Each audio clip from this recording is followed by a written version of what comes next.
Hola mis hermanos, que Dios les bendiga en este día en una forma muy especial. Vamos a compartir en nuestra escuela dominical esta clase de jóvenes y adultos y hoy me ha correspondido a mí compartir la palabra de Dios que va a estar basada en el Evangelio de Juan en el capítulo número 14 y desde el versículo número 15 en adelante. Vamos a leer hasta el final del capítulo. Entonces, espero yo que el Señor les bendiga en este día, especialmente a través de esta parte de la palabra, esta porción de la palabra que será compartida con ustedes con todo el amor que Dios pone en nuestros corazones. En primer lugar, vamos a estar orando. Les invito para que oremos por nuestras propias necesidades. Estemos orando para que se pueda restablecer la comunión de muchos hermanos que de alguna manera están apagándose, enfriándose, apartándose. Vamos a estar orando también por los enfermos, vamos a estar orando por nuestro país. Yo le invito para que hagamos intercesión en esta hora, pues de su oración y de mi oración depende el actuar de Dios en nuestras vidas. Yo le invito para que haga oración en esta hora. Padre, en el nombre de Jesús te damos gracias por este momento maravilloso, Señor, en que nos encontramos en tu santa presencia, para bendecir tu nombre, Señor, para ser edificado en tu palabra, Señor, para ser bendecido por ti, Señor. Especialmente yo ruego, Señor, por cada uno de los hermanos, Señor, que esté afectado de salud, Señor. Que tú en tu misericordia vengas, toques su cuerpo y restaure su salud. Sana a los enfermos, Padre. Confiamos en tu poder, confiamos en tu palabra, Señor. Creemos a tu palabra, Señor amado, y te rogamos en esta hora la palabra y mis hermanos serán sanados. Bendecimos, Señor, a todos los hermanos que están afectados de salud. También rogamos, Señor, intercedemos y oramos por las relaciones de familia, Señor. Mira, Padre, la familia está en tu corazón, Señor, pero la obra de Satanás, el diablo, ha venido muchas veces a perturbar tu obra en la familia, Señor, y ha puesto disensión, Señor, ha puesto discordia, Señor, entre esposos y esposas, entre padres e hijos, Señor. En el nombre de Jesús yo te ruego que restaure las relaciones familiares, Padre, en el nombre de Jesús. También te ruego por la economía de nuestros hermanos, Señor, de la iglesia. Señor, este último tiempo ha sido difícil, Señor, no solo para tu iglesia, no solo para nuestro país, sino para el mundo entero, Señor. Ha afectado por 2 años de pandemia, Dios, las economías de los hogares han sido afectadas, Señor, en muchas ocasiones, por lo cual yo te ruego, Señor, que tú, en tu amor y en tu misericordia, abras ventanas en los cielos y derrames bendición hasta que sobreabunde, Señor, en las economías, Señor, de las familias, especialmente de nuestros hermanos. En el nombre de Jesús, yo te lo ruego, Señor. También yo te ruego por la iglesia, Señor amado, por aquellos que estamos perseverando en ti, Señor, que tú vengas a fortalecer nuestra relación espiritual contigo, Señor. Bendice, Señor, a todos, Señor, no solo a los ministros, a los hermanos, Señor, a los hermanos antiguos y también a los nuevecitos, Señor, que la presencia de tu Espíritu Santo venga a fortalecer esa relación espiritual que tenemos contigo, Señor amado. En el nombre de Jesús ruego especialmente por aquellos hermanos que se han alejado, Señor, que se han enfriado o que se han olvidado lisa y llanamente de buscar tu presencia, Señor, de buscar tu palabra, Señor. En el nombre de Jesús yo te ruego, Señor, que con misericordia, Señor, le toques con tu Espíritu Santo en sus corazones para que ellos sean restaurados en sus vidas. En el nombre de Jesús, por cada necesidad te rogamos, Señor. Te rogamos por nuestro país, Señor amado. Mira, Dios, el futuro de nuestro país se está decidiendo ahora, Dios, que hubo elecciones, Señor, ha habido un cambio de gobierno, Señor amado, y también está en proceso una nueva constitución. Señor, yo ruego por nuestro país y que las leyes que se hagan, Señor, nos permitan seguir predicando con libertad tu palabra, Señor, en nuestra nación, como históricamente así lo ha sido, Señor. En el nombre de Jesús yo ruego por nuestro Chile, Señor. Por cada necesidad te rogamos, Señor, y también te rogamos por esta clase, Señor. Que cada uno de mis hermanos, Señor, que estará participando de esta lección, Señor, sea bendecido, sea edificado, Señor, sea impactado por tu palabra, sea transformado por tu poder. En el nombre de Jesús, yo te ruego que bendigas esta clase, mi Dios. Gracias, Señor, gracias. Amén. Amén, amén. Damos gracias a Dios porque Él ha dejado esta herramienta que es la oración para buscar su presencia y para contar con su bendición. Por eso oramos, por eso buscamos su rostro, pues nuestro Dios es un Dios vivo, está vivo, nos escucha y nos responde.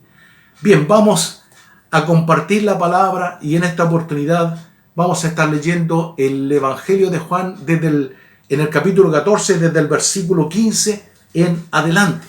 Entonces, yo le invito a que usted mantenga su Biblia abierta para que vaya repasando, vaya leyendo los mensajes, los pasajes que vamos a estar compartiendo. Evangelio de Juan, en el capítulo 14, versículo 15 al 31. Dice así: si me amáis, guardad mis mandamientos, y yo rogaré al Padre y os dará otro consolador, para que esté con vosotros para siempre, el Espíritu de verdad, al cual el mundo no puede recibir, porque no le ve ni le conoce. Pero vosotros le conocéis, porque mora con vosotros y estará en vosotros. No os dejaré huérfanos, vendré a vosotros.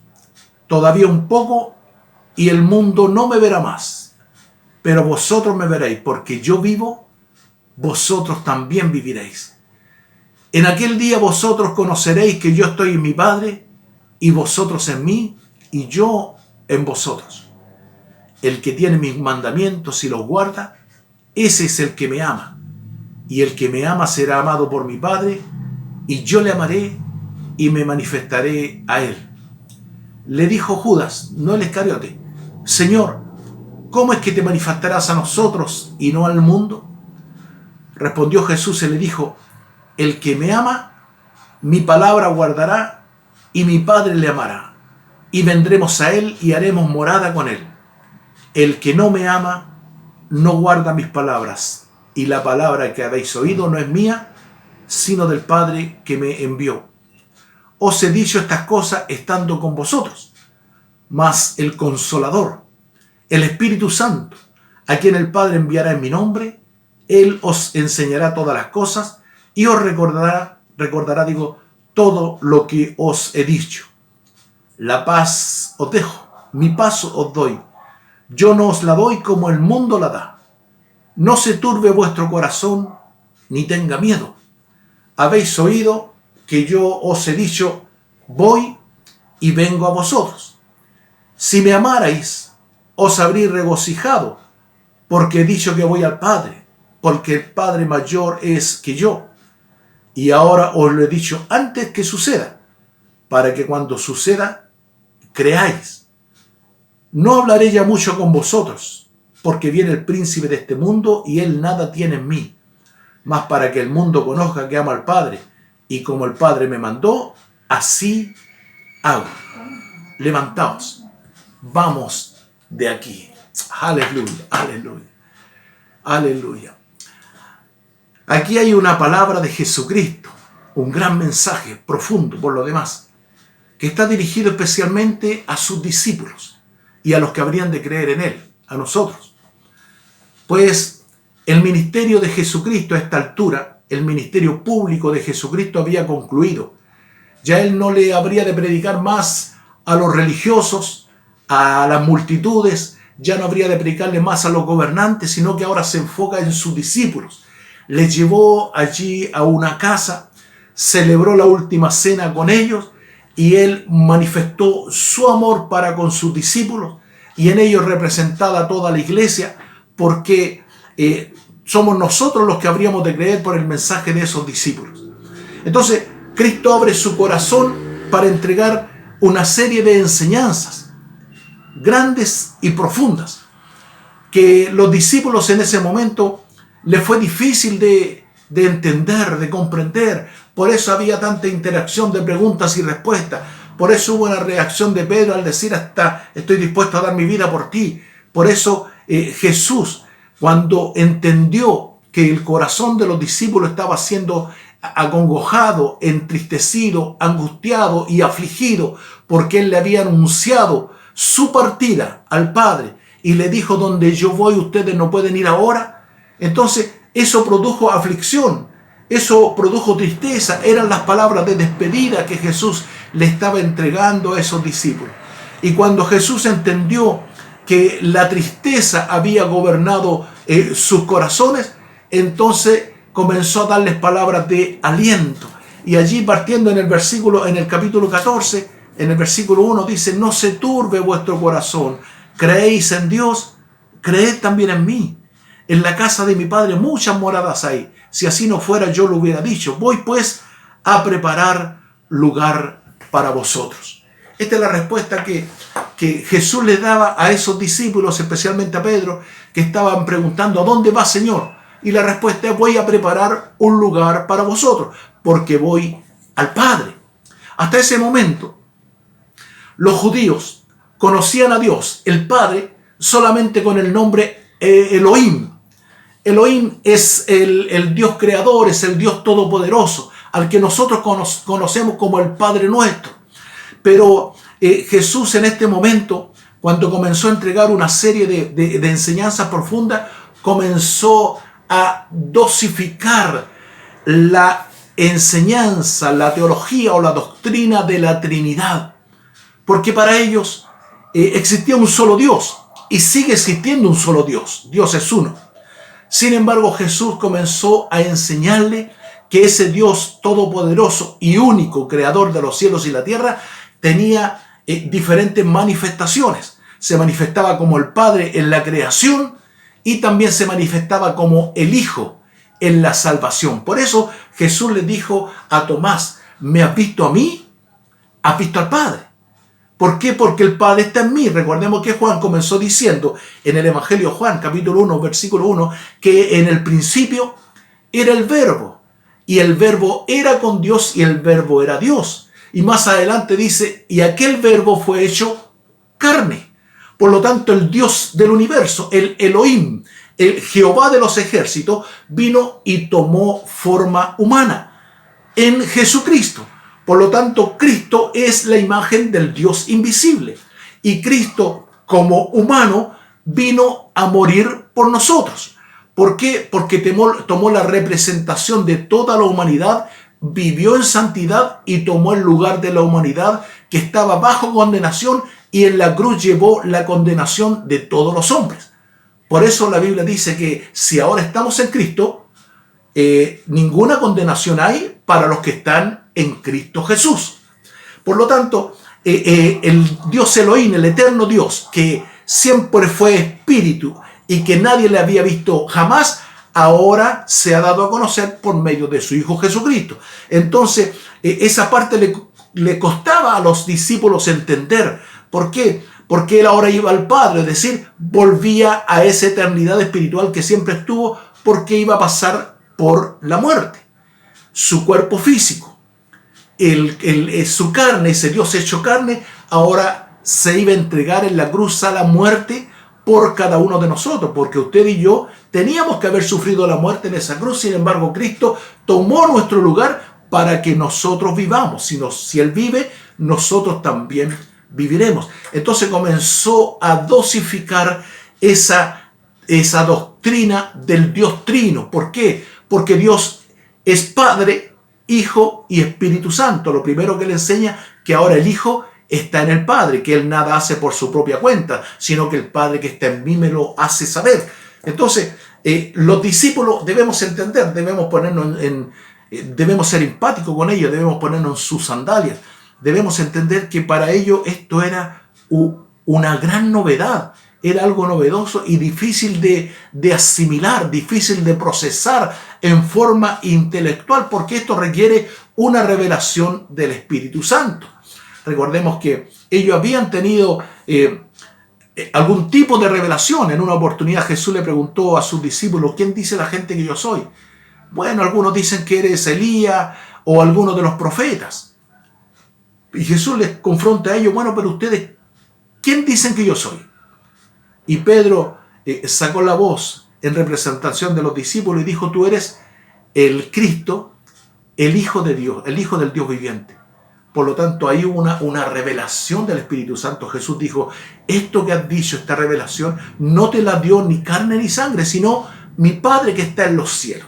Entonces ellos habían tenido un grado de revelación. Sin embargo, ahora comienza una revelación mayor. Abiertamente Jesús le está enseñando a ellos, y no a las multitudes, no a los religiosos, no a los gobernantes, no al mundo, sino que a sus discípulos le está diciendo, yo soy en el Padre y el Padre está en mí. Yo y el Padre uno somos. Por lo tanto, ya ellos están visualizando a dos personas de la Trinidad. Digo de la Trinidad porque son tres personas. Y lo que viene a continuación es lo que va a destapar sus sesos, es lo que va a dejarle con la boca abierta, es lo que le va a dejar pasmado en cuanto a la revelación, porque no van a poder entenderla hasta que reciban al Espíritu Santo. Esto fue como un aperitivo que el Señor les dio, porque ahora venía una comida mayor, ahora venía una revelación mayor. Entonces, ese es el preámbulo de lo que nosotros estamos leyendo. Y Jesús comienza diciendo en el versículo 15, si me amáis, guardad mis mandamientos. Si me amáis y guardad mis mandamientos es una condicionante para recibir esta revelación mayor. Recordemos que en el pasaje anterior, y esto lo explicó la hermana Liliana la semana pasada, en el pasaje anterior Jesucristo se había revelado como el camino al Padre. Jesús le dijo a sus discípulos, bueno, ya saben a dónde voy, ¿ya? Y conocéis el camino, le dijo. Entonces los discípulos le dijeron, Señor, si no sabemos a dónde vas, ¿cómo vamos a conocer el camino? Jesús dijo, yo soy el camino, la verdad y la vida, y nadie viene al Padre sino por mí. Entonces ya Jesús le había revelado, primero, su destino. Jesús volvía al Padre. Y segundo, le estaba mostrando, le estaba señalando, estaba dejando la huella en ese sendero o en ese camino que es Jesucristo. Nadie puede llegar a Dios el Padre, al Elohim, a Jehová de los ejércitos, sino a través de Jesucristo. ¿Por qué? Porque Cristo es el Dios hecho hombre. Por lo tanto, nosotros tenemos que creer en su sacrificio y nos vamos a estar dando cuenta que vamos a tener una entrada directamente a la presencia de Dios o al trono de Dios. Entonces Él da esta condicionante: si me amáis, guardad mi mandamiento, y yo rogaré al Padre y os dará otro consolador para que esté con vosotros para siempre. Y aquí Jesús comienza a dosificar, comienza a revelar en forma paulatina en la tercera persona de la Trinidad, que es el Espíritu Santo. Ya, si me amáis, guardad mi mandamiento, y yo rogaré al Padre, el Hijo rogando al Padre, que envíe el otro consolador. ¿Cuál es el otro consolador? Dice, yo rogaré al Padre y os dará otro consolador para que esté con vosotros para siempre, el Espíritu de verdad. El Espíritu de verdad. Aleluya. Entonces, Dios es verdad, Jesús es verdad y el Espíritu es verdad. Entonces va a enviar al Espíritu de verdad, que es, más adelante lo va a revelar con nombre y apellido, le va a decir el Espíritu Santo. Porque así le conocemos a la tercera persona de la Trinidad. Porque Dios es uno, pero se manifiesta de tres maneras: como el Elohim, como el Padre, como Jehová de los ejércitos en la creación, pero en la salvación se presenta como el Hijo, el Dios hecho hombre, como el Hijo muriendo por nosotros. Y cuando el Hijo muere por nosotros y es levantado, entonces Dios desde el cielo envía su Santo Espíritu, que es el otro consolador. La palabra, etimológicamente hablando, la raíz etimológica de la palabra consolador es parakletos en griego, que significa uno que está al lado del otro para consolarle y defenderle. Se le daba este nombre paracleto, por ejemplo, a los abogados que defendían a los acusados, porque el abogado tomaba su representación y hablaba en nombre del acusado. Entonces, Jesús envía al Paracleto, que es el otro consolador, que Él es el que nos va a fortalecer, defender, ayudar y guiar, es el que va a estar con nosotros. Y esto es lo que le está diciendo Jesús a sus discípulos. Y yo rogaré al Padre, estoy en el versículo 16, y os dará otro consolador para que esté con vosotros para siempre. El Espíritu de verdad, al cual el mundo no puede recibir, porque no le ve ni le conoce. Pero vosotros le conocéis porque mora con vosotros y estará en vosotros. Aleluya, aleluya. Entonces acá hay una gran revelación que nosotros debemos considerar a cada momento. Cuando Jesús se fue, y de hecho el versículo siguiente lo dice, versículo 18 dice, no os dejaré huérfanos, vendré a vosotros. Cuando Jesús se fue, todo esto se lo está anticipando a los discípulos. Se lo está anticipando porque Él iba a morir. Y una vez que Él muera, ya los discípulos iban a verle un par de veces resucitado, 2 o 3 veces resucitado, pero después ya no le iban a ver porque Jesús iba a ser levantado al cielo. Jesús le estaba anticipando los eventos que venían a continuación. Pero quedó escrito para que ellos pudieran entender que ya Jesús lo había dicho. Y cuando ocurriera pudieran creerlo. Efectivamente, tal como el Señor lo dijo, ahora se está cumpliendo. Porque todo lo que Dios dice se cumple. Él no miente y Él cumple sus promesas. Él es fiel a su palabra. Por lo tanto, cuando Jesús se iba, en ninguna manera iba a dejar solo a estos discípulos. ¿Por qué? Porque ellos iban a estar rodeados de gente que le iba a acosar. Iban a estar ellos como ovejas en medio de lobos. Iban a ser perseguidos, iban a ser vituperiados, iban a ser apresados por causa de haber creído en Jesucristo. Para ello iba a comenzar una gran persecución, pero Jesús, en estas palabras de consuelo, les dice, no les voy a dejar huérfanos, sino que les voy a enviar el otro consolador, el que estará con ustedes para siempre, porque está con vosotros y estará en vosotros. Y acá hay una revelación mayor. Siempre la religión judía había sido una religión externa.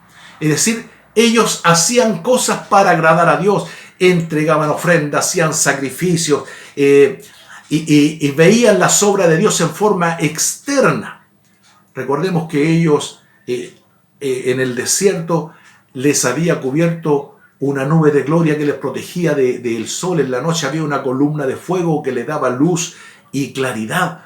Entonces ellos veían en forma externa la presencia de Dios, pero ahora Cristo le está diciendo que estará en vosotros.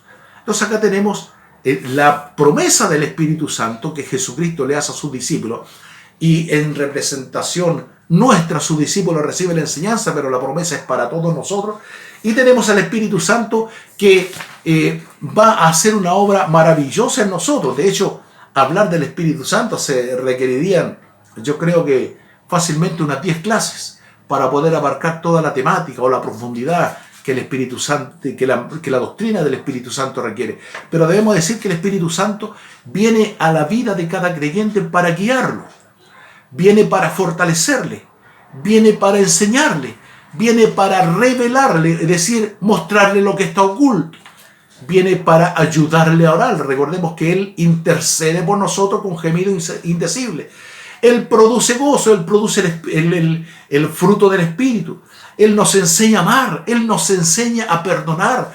Es decir, cuando nosotros somos guiados por el Espíritu de Dios, entonces nos comportamos como verdaderos hijos de Dios. Por eso se hace tan necesaria la presencia del Espíritu Santo en nosotros. Por eso Jesús, cuando se fue, les prometió el otro consolador, porque iba a ser necesario, es necesario que el Espíritu Santo dirija nuestras vidas para que nosotros entonces agrademos de una forma correcta a Dios. Y hablar del Espíritu Santo tenemos que mencionar muchas cosas. Primero, decir que el Espíritu Santo es Dios mismo, ya lo dije y lo repito. Fíjese que hay algunos versículos que lo respaldan. Allí, mire, usted busque en Hechos, capítulo 5, versículos 3 y 4. Estos versículos los busqué yo mientras preparaba la lección, porque quiero dejar destacado, subrayado y bien grabado que el Espíritu Santo es Dios. Hechos capítulo 5, versículos 3 y 4. Hechos 5, 3 y 4. Fíjese lo que dice acá en este pasaje. Dice, y dijo Pedro, Ananías, ¿por qué llenó Satanás tu corazón para que mintieseis al Espíritu Santo y sustrajeseis del precio de la heredad? Reteniéndola no se te quedaba a ti y vendida no estaba en tu poder. ¿Por qué pusiste en tu corazón? No has mentido a los hombres, sino a Dios. ¿Por qué le mentiste al Espíritu Santo? No mentiste a los hombres, sino a Dios. Porque el Espíritu Santo es Dios. Entonces acá queda confirmado que el Espíritu Santo es Dios. Él es el Dios Padre, es el Dios Hijo y es el Dios Espíritu Santo. Tres personas en un solo Dios. Uno es el Señor, pero se manifiesta en tres maneras diferentes. Aquí les voy a respaldar con otro versículo bíblico. Segunda de Corintios, capítulo 3, versículo 17. Segunda de Corintios, capítulo 3, versículo 17. Dice así, porque el Señor es el Espíritu, y donde está el Espíritu del Señor, allí hay libertad. El Señor es el Espíritu. Dios el Padre en el Hijo es el Padre, es el Señor, ¿verdad? Por lo tanto, cuando envió el otro Consolador, el Señor es el Espíritu. O sea, el mismo Padre que se manifestó en el Hijo, ahora se está manifestando en el Espíritu Santo. Entonces, estos son algunos de los tantos versículos que hablan de la divinidad del Espíritu Santo. El Espíritu Santo es Dios con nosotros. Por eso se confirma la palabra Emmanuel que anuncian los ángeles. Es Dios con nosotros. Por lo tanto, cuando Jesús fue tomado al cielo, después que murió y resucitó, no nos dejó solo, sino que envió su Santo Espíritu. Y esto estaba profetizado desde el tiempo de Joel. Dice, hablando Dios, derramaré mi espíritu sobre toda carne, ¿ya? Y vuestros hijos y vuestras hijas profetizarán y vuestros ancianos soñarán sueños, ¿verdad? Entonces, el derramamiento del Espíritu Santo estaba prometido desde el Antiguo Testamento en el libro de Joel, y ahora Jesús abiertamente les está diciendo lo mismo a sus discípulos. No les voy a dejar huérfanos, sino que les voy a enviar el Espíritu de verdad, el Espíritu Santo. Entonces es notable, es maravilloso lo que el Señor Jesús está hablando en este pasaje. Estamos hablando en el Evangelio de Juan. No os dejaré huérfanos, vendré a vosotros. Todavía un poco y el mundo no me verá más, pero vosotros me veréis, porque yo vivo, vosotros también viviréis. Entonces acá está Jesús revelando el propósito de su propio ministerio. Él vino a buscar y a salvar lo que se había perdido. Él vino para darnos vida. Por eso Él dijo, porque yo vivo, vosotros también viviréis. Él, si bien es cierto, iba a la muerte, pero la muerte fue solamente una situación transitoria, temporal. Un par de días, allí del viernes al domingo, estuvo Jesucristo en la tumba, muerto. Sin embargo, resucitó, volvió a vivir.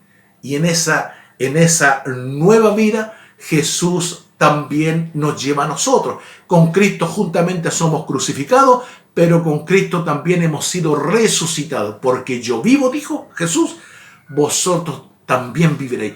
Por lo tanto, en Cristo nosotros tenemos vida.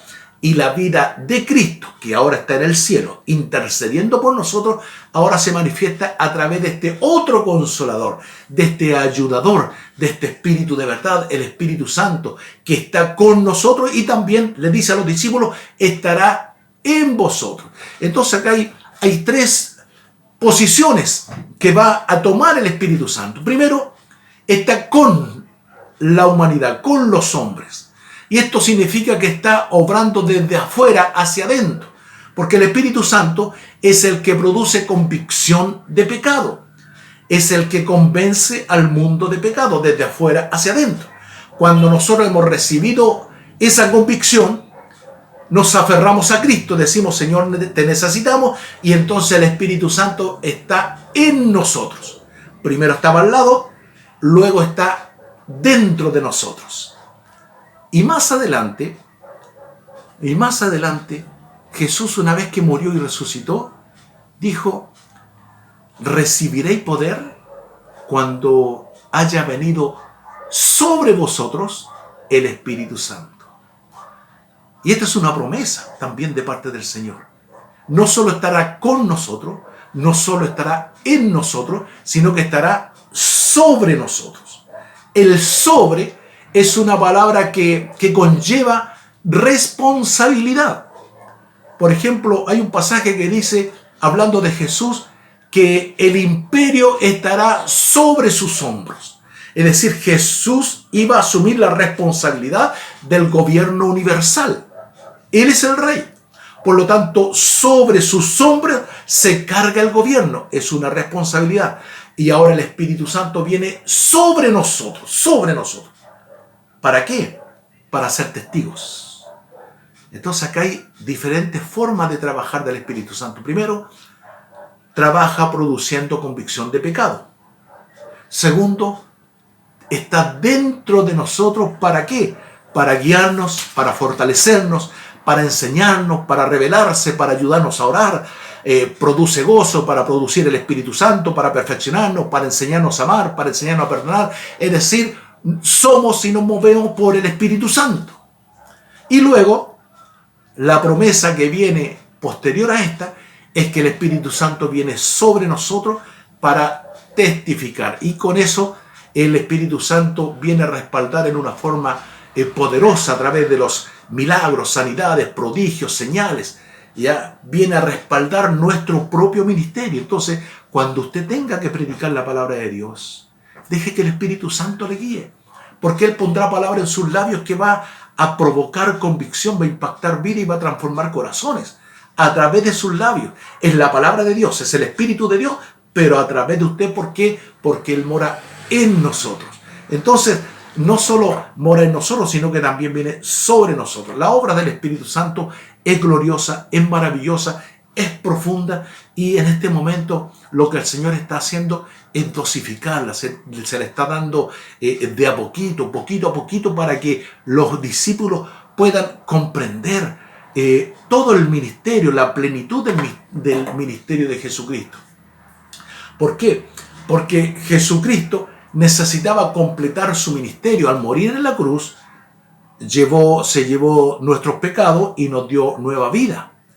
Pero Él necesitaba ir al Padre para terminar o para completar su ministerio. Porque Jesús no se fue a descansar al lado del Padre. Jesús no se fue a flojear al lado del Padre, sino que Jesús se fue a trabajar al lado del Padre. Y hasta esta hora trabaja. ¿Cuál es el trabajo que hace Jesús? Él en este momento está a la diestra del Padre intercediendo por nosotros, para que usted y yo no seamos gobernados por el pecado, para que usted y yo seamos victoriosos sobre el pecado. Por eso era necesario que Jesucristo fuera levantado. Por eso era necesario que Jesucristo enviara a su Espíritu Santo, para que nosotros tuviésemos victoria. Entonces la obra del Espíritu Santo en el creyente es realmente maravillosa. Dice, versículo 19, todavía un poco y el mundo no me verá más, pero vosotros me veréis, porque yo vivo, vosotros también viviréis. En aquel día, está hablando del día futuro, de este día, de este momento, en aquel día vosotros conoceréis que yo estoy en mi Padre, y vosotros en mí, y yo en vosotros. Esta expresión, vosotros en mí y yo en vosotros, es algo extraordinario para los discípulos. Para nosotros quizás resulta un poco más fácil entenderlo, porque ya tenemos la revelación del Espíritu Santo, pero ellos todavía no habían recibido el Espíritu Santo. Entonces eran palabras que llegaban a sus oídos y en su mente les costaba un poco procesarla. ¿Cómo yo en Cristo y Cristo en mí? ¿Cómo será eso? Bueno, pero esto es lo maravilloso, que el Dios que creó los cielos y la tierra, que el que se movía en un comienzo sobre la faz de las aguas, el Dios que se manifestó como columna de fuego o nube de gloria en el desierto. El Dios que llamó a Lázaro de la tumba es el que habita en nuestros corazones. El poderoso, el eterno y el glorioso Dios habita en su corazón y en mi corazón por el solo hecho de haber creído en el Señor Jesucristo. Por el solo hecho de haber creído en su Hijo Jesucristo, haber creído que Él murió por nosotros, haber creído que Dios le levantó de entre los muertos y que hoy tiene un nombre que es sobre todo nombre. Por ese solo hecho, el Dios del universo habita en mi corazón. Ustedes en mí y yo en vosotros. Yo en el Padre y el Padre en ustedes. El Señor es el Espíritu. Donde está el Espíritu de Dios, allí hay libertad. Es decir, esto no es solamente un juego de palabras, sino que es una realidad que tiene que manifestarse en su vida y también en mi vida. Por eso Jesús de ahora en adelante comienza a decirle lo que pasará con ellos en el mundo. Habrá aflicción, serán perseguidos, pero Él está con nosotros. Dice, de hecho, la promesa es: he aquí, yo estoy con vosotros todos los días hasta el fin del mundo. Voy a seguir leyendo. El que tiene mis mandamientos, estoy en el versículo 21.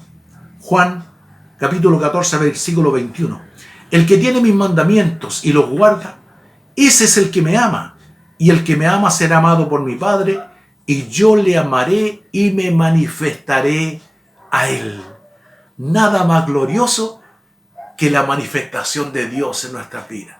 Que cuando estamos rodeados de problemas, que cuando vemos solamente aflicción e inseguridad en nuestro entorno, nosotros tenemos la convicción, la certeza y la seguridad de que Dios está con nosotros. Y si Dios es con nosotros, ¿quién contra nosotros? Si en Cristo somos más que vencedores. Él nos lleva de gloria en gloria y de triunfo en triunfo. Por lo tanto, nuestra convicción, nuestra certeza es mucho más que una religiosidad. Es una relación directa con el Dios del universo.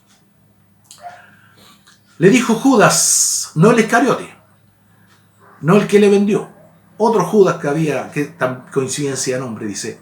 Le dijo Judas, no el Iscariote: Señor, ¿cómo es que te manifestarás a nosotros y no al mundo? Respondió Jesús y le dijo: el que me ama, mi palabra me guardará, y mi Padre le amará, y vendremos a él y haremos morada con él. El que no me ama no guarda mis palabras, y la palabra que habéis oído no es mía, sino del Padre que me envió. Entonces la promesa del Señor Jesús es que si hay una retribución de amor de parte nuestra, Él se manifestará con el Padre a través de su Espíritu Santo en nosotros. Él estará con nosotros todos los días hasta el fin del mundo. ¿Cuál es la condicionante? Esto: si me amáis, guarda mis mandamientos. El que me ama, mi Padre le amará y haremos morada con él. Es decir, lo único que Dios espera de usted y de mí es que le amemos. Os he dicho estas cosas estando con vosotros, mas el Consolador, el Espíritu Santo, aquí le pone nombre, el Espíritu Santo, a quien el Padre enviará en mi nombre, Él os enseñará todas las cosas y os recordará todo lo que yo os he dicho. Entonces, esta es una de las grandes funciones o el gran ministerio que el Espíritu Santo tiene en nosotros. Él nos recordará, nos enseñará, nos revelará todas las cosas, lo que usted no entiende y lo que yo no soy capaz de explicarle, el Espíritu Santo se lo puede revelar en su corazón. Aleluya, aleluya. La paz os dejo, mi paz os doy. Yo no os la doy como el mundo la da.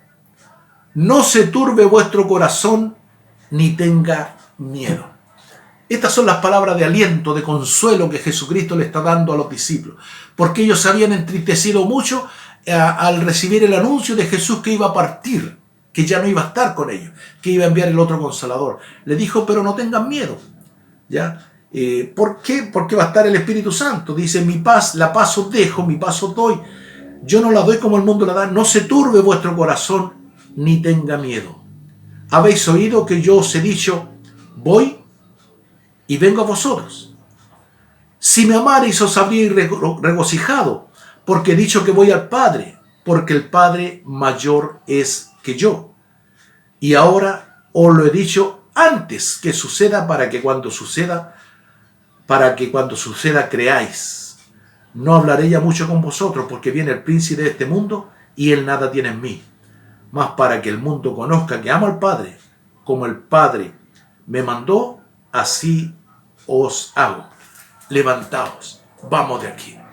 Es decir, concluye esta serie de enseñanzas Jesucristo dada exclusivamente a sus discípulos, a la iglesia, no al mundo, no a los religiosos, no a los gobernantes, a sus discípulos, a la iglesia, diciéndole que el Espíritu Santo le va a enseñar, le va a guiar, le va a fortalecer, no, le va a dar valentía, no tengan miedo, porque en el mundo van a haber aflicción, porque en el mundo va a haber persecución, porque vamos a tener que vivir como ovejas en medio del lobo, vamos a tener aflicciones, angustias, necesidades, por supuesto, como cualquier persona.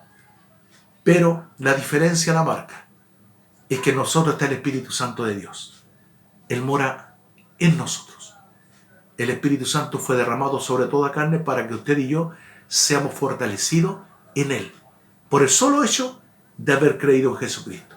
No hay que hacer un esfuerzo mayor, solamente debemos ser obedientes a la voz de Dios, solamente debemos mostrar disposición por amar a Jesucristo y solamente debemos rendirnos para que el Espíritu Santo nos guíe, nos gobierne, nos dirija y nos ayude a ser victoriosos. Esa es la invitación, no mía, de parte de Jesucristo, que el Espíritu Santo de Dios gobierne su vida. Le invito para que oremos un momento más en la presencia de Dios. Padre, estamos sumamente agradecidos, Señor, porque tú no nos dejaste solos, porque tu Espíritu Santo viene a nuestras vidas, Señor, a traernos todo aquello que necesitamos, Señor. Porque cuando somos débiles, entonces somos fuertes, porque la fortaleza que trae tu Espíritu Santo es la que nos da la victoria. Si tú estás con nosotros, Señor, ¿quién contra nosotros? Por eso, Señor, nos gozamos y nos alegramos y te agradecemos tu gloriosa presencia en nuestros corazones. El Dios eterno que creó los cielos y la tierra vive en nosotros por medio del Espíritu Santo de Dios. Y el Cristo que nos salvó en la cruz hoy está intercediendo en la diestra del Padre para que nosotros seamos victoriosos. Gracias, mi Dios. Gracias con todo nuestro corazón te damos. Bendice, Señor, a quienes han participado de esta clase, Señor. Que ahora mismo la presencia de tu Espíritu Santo comience a hacerse sentir en ese lugar, en ese hogar, en esa familia, en esta persona. En el nombre de Jesús, en el nombre de Jesús. Aleluya, aleluya. Gloria a Dios, gloria a Dios. Lo que está sintiendo, hermano amado, en este momento, en su vida, eso que usted puede describir como un escalofrío, como una electricidad, lo que está sintiendo en este momento es la presencia del Espíritu Santo. Que Dios le bendiga. Amén.